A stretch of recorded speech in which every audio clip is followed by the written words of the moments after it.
Today on Inside Utah Politics, the 2022 Senate race. Former State Representative Becky Edwards challenging Senator Mike Lee. She's here to explain why she wants the job.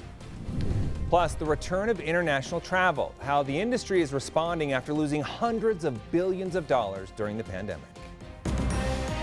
Time now for Inside Utah Politics. Thanks so much for joining us. I'm Glenn Mills. It is time to go inside Utah politics. We do begin this morning with Becky Edwards, Republican candidate for U.S. Senate. Becky, welcome back to the show. You've been on before, but it's been a while. It's good to be here. Thanks, Glenn. Let's start off with your background. Talk to our viewers about what you have done throughout your life that you believe qualifies you to become a U.S. Senator. Quite honestly, I can't think of anything that is a better path to being an effective U.S. Senator than having experience legislating. And I served in the Utah House for 10 years and had an opportunity to work on really important issues that mattered to families and businesses here in the state, big things, and was effective. And I think primarily because my pattern was to bring all voices to the table, work in a bipartisan way to find common ground, and work for solutions that move the needle forward for families and businesses. And I think that's the very best experience you can have and what makes me uniquely qualified in this race. I want to dig into that a little bit more in just a second, but first talk about some of the big issues you championed while as a state legislator. Well, for many years I served as the chairman of the Economic Development and Workforce Services Committee.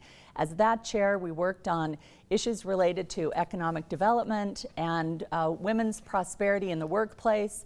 I was the co-chair of Women in the Economy Commission, and we worked on issues related to removing barriers for women in the workplace, supporting their path to being successful and contributing to our state's economy.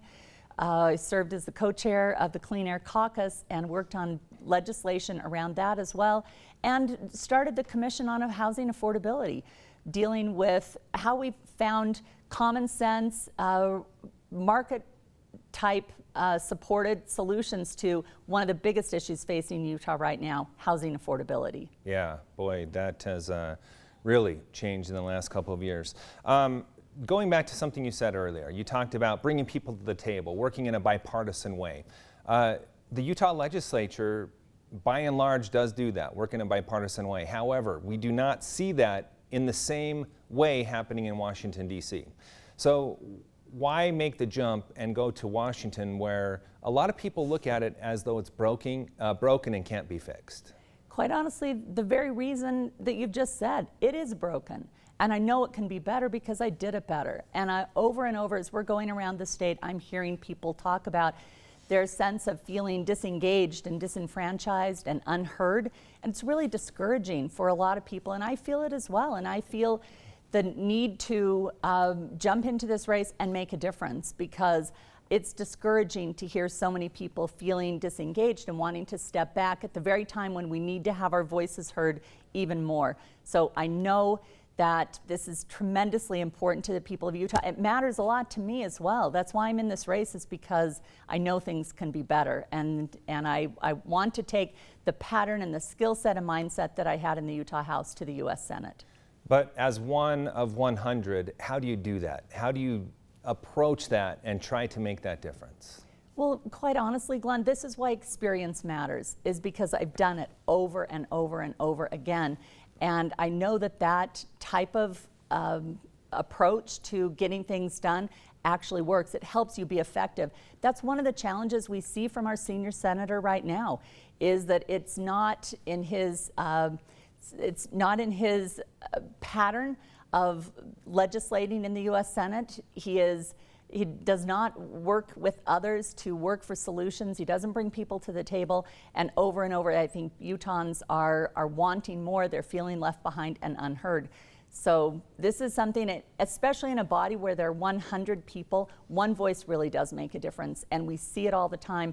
On the opposite side, we see one voice making a difference on the negative. And I know that on the other side, one voice can make a difference to push issues forward, to really hammer out solutions that make a difference in people's lives. That's what I did in the Utah House. That's why I'm in this race, is I look forward to doing that in the U.S. Senate. As you were considering this race and deciding whether to get in or not, You know as well as anyone else does, it's very hard to knock off an incumbent. So how did that process play into the decision to go ahead and jump into this race knowing that you were going to be facing an incumbent?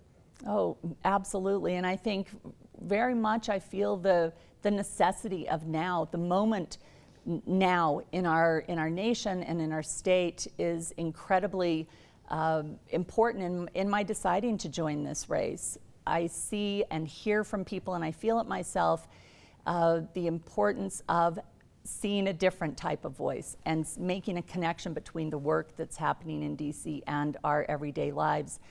We're seeing a tremendous amount of momentum since we announced our candidacy at the end of May. In fact, since that time, we have continued to be the leading Republican challenger in this race in every metric that there is, including number of individual contributions, and the percentage. What's really exciting is the percentage of those contributions that come from within the state. 89% of our contributions come from within the state of Utah.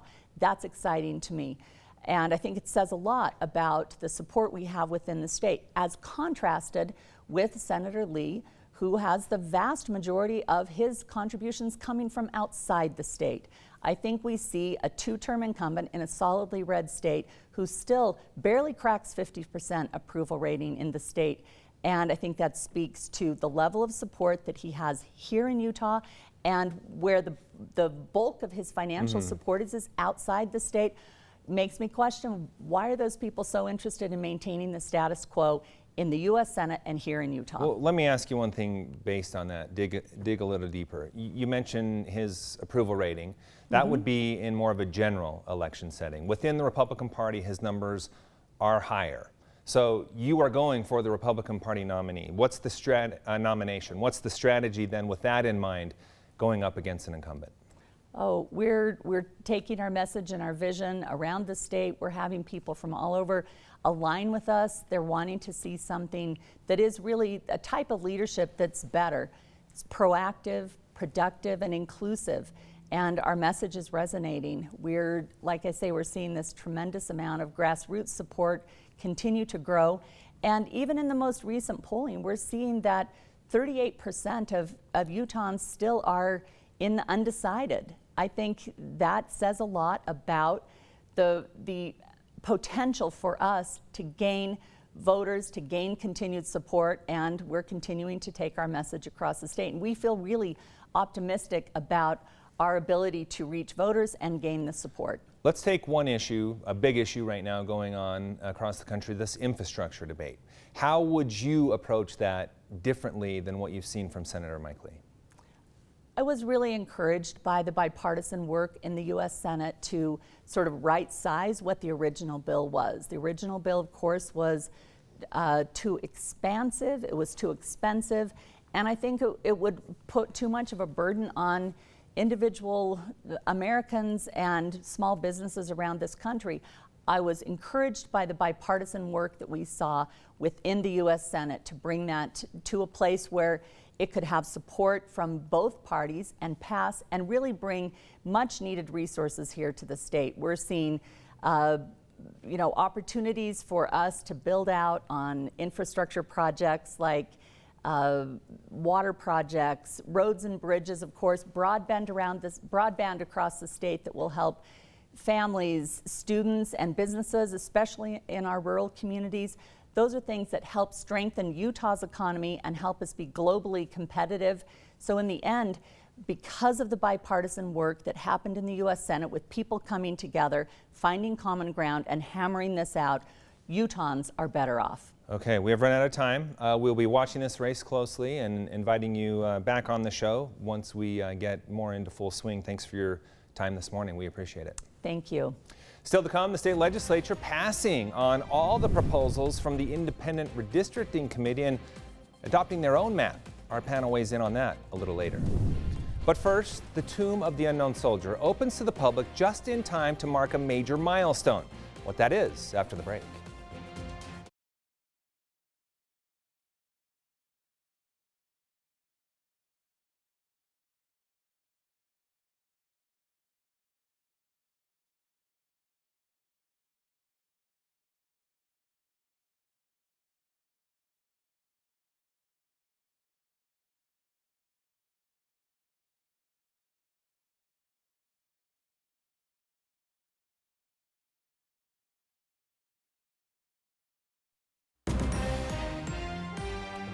For more than a year and a half, international tourists traveling to the United States from many countries were banned. The ban resulting in hundreds of billions of dollars in losses in the U.S. and lost jobs as well. Washington correspondent Alexander Limon has details on the return of international travelers.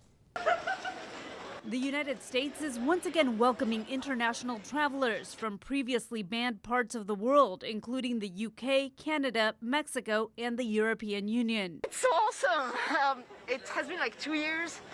My friend, my fiance is here. Welcoming international travelers back to the United States is phenomenal news for the travel industry and the U.S. economy. Roger Dow, president and CEO of the U.S. Travel Association, says pandemic-related travel restrictions cost the U.S. an estimated $300 billion. That's money international tourists would have spent on airfare, hotels, dining, shopping, and other travel expenses during the 18-month travel ban. And the lack of tourism contributed to the 1.2 million American jobs lost in the travel industry. But Dow says things are looking up. There's tremendous pent-up demand of international travelers. Some experts don't expect travel to return to pre-pandemic levels until 2024. I don't agree with that. Dow says some airlines are already seeing a sharp increase in demand. I think it's going to come back very strongly in 2022 and back to normal in 2023. Dow says the increasing vaccination rate in the U.S. and vaccine requirements for international travelers should mean travel is back for good. In Washington, Alexandra Limon. For the first time in nearly 100 years, the tomb of the unknown soldier at Arlington National Cemetery is open to visitors for 2 days, this honoring the memorial's centennial. Washington correspondent Rashad Hudson has more. For the first time since its dedication on Tuesday, members of the public laid flowers at the tomb of the unknown soldier. It's the utmost privilege to be allowed to honor those that died. Donna Wyden traveled from Mobile, Alabama to Arlington National Cemetery for the rare opportunity. This will go down as one of the greatest days of my life. Since 1921, the tomb has been the final resting place for an unidentified World War I service member. Unknowns from later wars were added in 1958 and 1984. I took my time doing it, laid the flowers, said a quick prayer, and then I moved on, but just a special moment. Jean Nuneg has been to the cemetery before, but this time was different. I remember laying a wreath here when I was in 8th grade, but to be back on hallowed ground, as they call it, just an unbelievable experience. And for Steve Minigrode and his family, the visit was a history lesson about service and sacrifice. Instead of just reading about history, you can actually visit history. And with the 100th anniversary of the Tomb of the Unknown Soldier, it's a perfect opportunity for us to do that. The tomb's plaza will remain open through Veterans Day on Thursday. Reporting in Washington, Rashad Hudson. Coming up, mixed messages about the president's vaccine mandate during the week. A court pausing it while the White House says businesses should move forward. Our panel debates.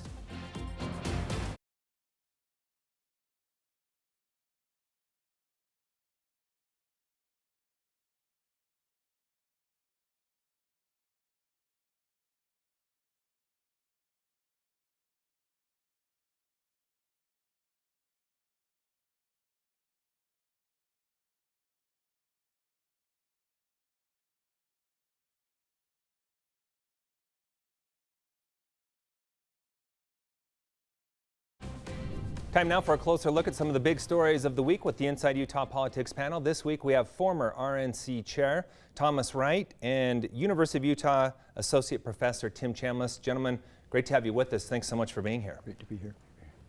Let's get right into redistricting. Obviously one of the big stories of the week. We saw the Legislative Committee on Redistricting earlier in the week rejecting all proposals coming from the Independent Redistricting Commission, and then the legislature obviously signing off on the map from the Legislative Committee. Tim, let's start with you. What do you make of what we saw play out during the week? Utah legislators have shown themselves once again to be unresponsive to the will of Utah voters, the majority of Utah voters that created an independent, truly impartial, nonpartisan, bipartisan redistricting commission. They came up with maps after public hearings that were impartial and fair. The legislature has given superficial notice to them and come up with their own maps that I believe are not responsive or reflective of the will of Utah voters. Thomas, your thoughts on what happened during the week? Well, Proposition 4 established this independent redistricting commission, which was charged with giving the legislature recommendations. That's what they did. It was never their authority to pass those maps. It was the legislature's responsibility because of the Utah State Constitution. So it was an interesting process to watch. But Glenn, I think the one thing that really stood out to me here was each congressional district has to have 819,704 people in it. This is not a geographical reapportionment, it's a population reapportionment so that there's one voice and one vote for every citizen in our country. That's why we do the census, and that's why there's redistricting. So when people say, you know, there's these jagged lines or we're dividing communities of interest, it happens with every map regardless of who creates it. So then it just matters which philosophy you go with. The legislature's philosophy in this particular case was to have a mix of rural and urban. And so that's what they went with. That was their prerogative. But there was a great public process this time. I thought there was a lot of input with the Independent Redistricting Commission, and the Redistricting Committee of the legislature also got out and listened to citizens. So I think there was a lot of input and a lot of good that came from that. You know, Glenn, the voters approved Proposition 4 because they wanted better government, that the legislature for decades had been tone deaf, not listening, especially to the concept of divide and conquer. Instead of divide and conquer, be able to have unified communities of interest. To be able, for example, have rural Utah, to have 24 counties together, to be able, that'd be rural Utah, and to keep Salt Lake County to just 2 congressional districts, not 4 as we see now, to keep Morgan County, Weber County, Davis County together as one congressional district. This could have been done, and the goal again, better government. Thomas, address that. Why did Salt Lake County need to be chopped up into 4 legislative districts? Well, I wasn't there, and I wasn't in there behind the scenes, so I want to be careful about what I say. But again, Tim makes a good point for his philosophy. He wanted to see 24 counties in one district. That's a philosophy. He's not right. He's not wrong. That's just his opinion. The people that made the decision wanted to have rural and urban in both districts, and that was what they said from the get-go. I don't think it was surprising that that's what happened, but I remember looking at the first map that I looked at from the Independent Redistricting Commission. It had St. George cut in half. It had Draper cut in half. It had Murray cut in half. It had Midvale cut in half. There's no map. The reason I brought up the 819,704 people, there's no way to draw a map with the same amount of people, 819,704 in 4 districts, without some jagged lines that divide communities. There's no way to do it. And so then it just comes down to which philosophy are you going to follow? I'm not here to defend anybody's philosophy. I'm just here to say that there's differing philosophies, and that's what happened. Address that, Tim, because we heard criticism on the commission's maps as well. Yeah, it's possible if Utah has a population of 3.25 million people, and 20% of the state is urban, 70% is suburban, about 9 to 10% is rural. It is possible to be able to have 4 districts, 3 of which represent the suburban-urban mix, but keep the counties together, no spotted dog image, but also give Utah, rural Utah, its own member of Congress. And we could have done that by having 24 different counties coming right around the Wasatch Front for Utah. Yeah, and I'm a resident of Salt Lake City. I'm now in the 1st congressional district. Before I was in the 2nd. It's about 2 blocks for me to be in the 2nd from where I am. Yeah. So I live in the city where, kind of the belly button of these lines is, where the seam is. But I view it as, hey, you know what? I have 3 Congress people now in my area that I can contact about issues that are important to me in Salt Lake City. So again, Tim's not right or he's not wrong. That's just Tim's philosophy. There's different philosophies. Tim wanted to see one congressperson for all of rural Utah. There was legislators that comprise all of the state of Utah that didn't agree with that. They wanted to see a more urban-rural mix, and that's the direction they went. Let me ask both of you this. Can a Democrat win any of these legislative districts? The way the districts are drawn, calculated, it's going to be very difficult over the next decade for a Democrat to win. And that's exactly what the Democrats said 10 years ago. And both Jim Matheson and Ben McAdams won in the 4th Congressional District multiple times. They held the seat longer than Republicans did. So I hope that's not what this is all about. Yeah. I hope the Independent Redistricting Commission isn't about whether or not a Democrat can win or not. This is about making sure Utah's well represented in Congress and having 4 people that understand all of our issues. They're complex, they're intricate, and rural and urban Utah are both very important. We're a big geography state, yet we're the 4th most urban state by population in the country. So we have to balance those 2 things. And look, when I ran for governor last year, I traveled the state. Rural Utah feels left behind. While we've experienced this big economic boom along the Wasatch Front, many of Utah's rural counties have been left behind. Their children have been left behind. We owe it to every citizen of Utah to make sure that their voice is heard, and that's what happened. All 4 Congress people, regardless of which party they belong to, I encourage everyone to run. Let the electorate decide whether they want a Republican or Democrat, but every one of them now has to pay attention to rural Utah. I personally think that's a positive. Tim, your final thoughts on this issue? I just think problem solution. Think in terms of the fact that partisan gerrymandering harms democracy. It hurts our state. If you believe in competition, whether it's in sports or it's the marketplace, it's in classrooms, competition is good. And when you eliminate competition with partisan gerrymandering, like we see in the Utah State Legislature, House and Senate, or on the congressional level, Utah is harmed. And if you don't have competition, then sometime soon we have corruption. I agree. Competition is good. I believe in the 2-party system. I encourage everybody who wants to run. That is really important. But this conversation sometimes starts with, hey, we got to keep communities together, and then it ends with a Democrat can't win. So I just wonder really sometimes what the underlying motive there is. Democrats represent 19% of registered voters in the state of Utah. The problem isn't the lines. The problem is the message of the Democratic Party is not resonating in the state of Utah. And Utah is one of the most successful states in the country. Tim addressed that because when you even take a look at statewide races where it has nothing to do with districts, Democrats haven't been able to win in some 30 years, and in most cases, they're not even competitive. So is there more of an underlying issue here? We look at the Utah State Legislature and see the division that's not roughly 2-1, 50 to 25 in the House, 15 over in the Senate, but instead what we see is overwhelming Republicans representing in the legislature, that lack of competition, and as a result, I believe Utah is not well represented.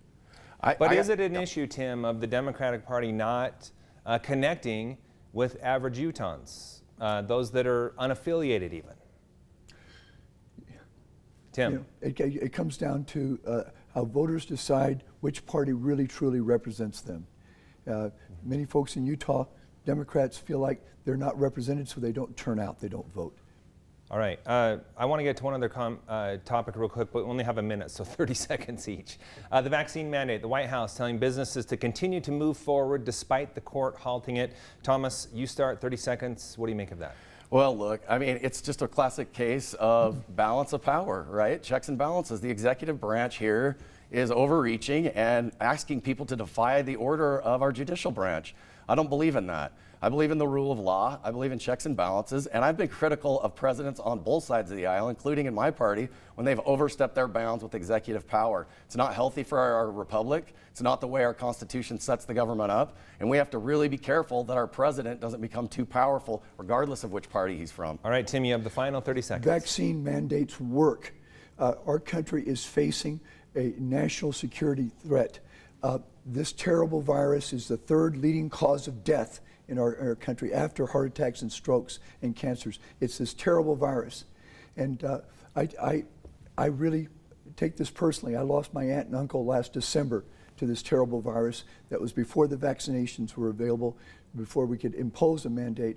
I'm personally participating in a Pfizer 2-year clinical study. I've had my Pfizer shot 1 and 2 and a booster and a flu shot. You know, social distancing works, the mask works. We have to do what we have to do to protect our country. We're going to have to end it on that note. Gentlemen, lively discussion. Thanks so much for being here. We appreciate it. And you stay with us. We'll be right back with more Inside Utah Politics right after the break.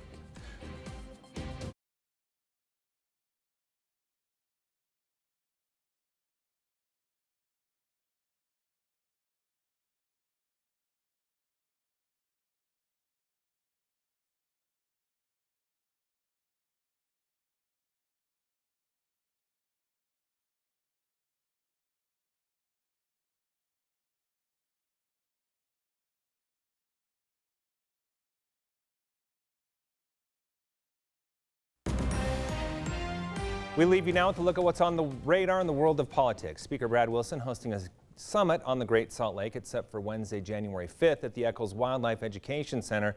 That's in Farmington. You can also watch it remotely. The legislative session starts a few weeks after that. It's set for Tuesday, January 18th. Make sure to connect with me on social media. I'd like to know what you think of this show and other issues important to you. You can email me at InsideUtahPolitics@abc4.com. You can also follow me on Twitter and Facebook. Just log on and search Glenn Mills ABC4. Thanks so much for making us part of your Sunday morning. We hope to see you again next week as we go inside Utah politics.